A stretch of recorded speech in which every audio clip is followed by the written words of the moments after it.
Isang mapagpalang araw po sa ating lahat. Ako po si Nicole Castillo and welcome po sa aking daily devotion. So, ang topic po natin ngayon is determinism. So, kapag sinabi pong determinism, it is the belief that everything that happens is caused by something else and could not have happened differently. It means that all events, decisions, and actions are the result of prior causes, whether from nature, fate, or God's plan. So, ayon po sa Proverbs chapter 16 verse 9, in their hearts, humans plan their course, but the Lord established their steps. So, para naman po sa ating katuruan, the Bible teaches that God has planned. So, tinuturo po sa Bible na may plano ang Diyos para sa ating buhay. So, ang bawat kaganapan, mabuti man o masama, ay part po siya ng goal or layunin sa atin ng Diyos.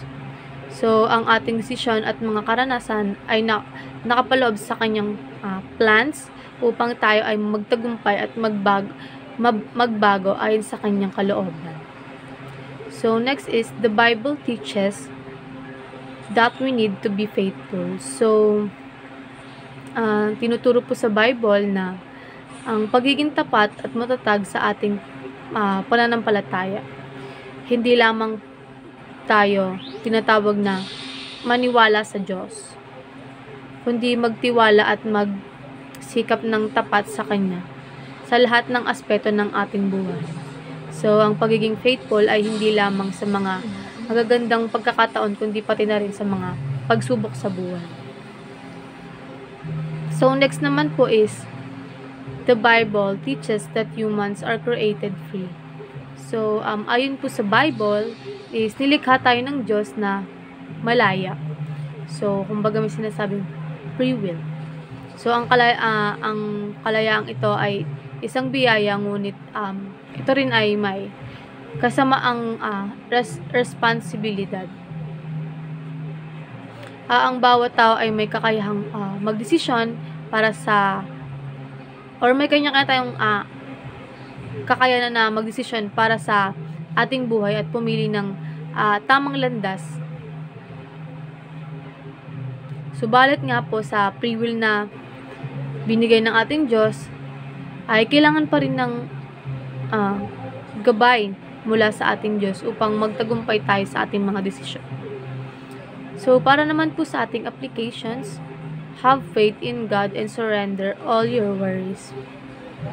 So, magtiwala lang tayo sa Diyos at isuko natin lahat ng ating pag-aalala or pangangamba. And manampalataya lang tayo kay God. At ang pananampalataya natin ay magdudulot ng kapayapaan sa puso, kaya hindi natin kailangan na mag-alala. So, ang Diyos na ang mag-aalaga sa ating mga pangangailangan, kaya dapat natin ipagkatiwala sa Kanya ang lahat ng aspeto ng ating buhay. So, next is, do your best always and do not rely on faith. So, palaging gawin natin lahat ng makakaya natin sa buhay natin. So, hindi dapat magtiwala lang tayo sa kapalaran o sa swerte. Ang ating pagsusumikap at mga aksyon ang magdadala sa atin sa tagumpay. Kahit na tayo ay may pananampalataya, hindi natin dapat kalimutan ang magsikap at magtrabaho ng buong puso. So, last is, be faithful while embracing bahala na si Lord mentality. So, ang pagiging faithful ay sa Diyos ay may kasamaang pagtanggap sa kanyang mga plano para sa atin. Dapat natin yakapin ang konsepto ng bahala na si Lord. Ibig sabihin, magtiwala tayo sa Diyos at gawin ang ating bahagi, ngunit tanggapin ang kanyang paggabay at plano sa ating buhay. So, ito ang pangangahulugan ng ating mga desisyon ay kumbaga isinusuong natin kay Lord at hindi na tayo nag-iisa sa ating journey. So, ang pagiging faithful sa Diyos ay may kasamaang pagtanggap sa kanyang mga plano para sa atin.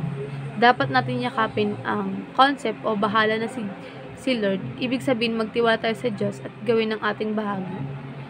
Ngunit tanggapin ang kanyang paggabay at plano sa ating buhay. Ito ay nangangahulugan ng ating desisyon ay sinusulong kay Lord at hindi tayo nag-isa sa ating journey. Ayun lang po, maraming salamat.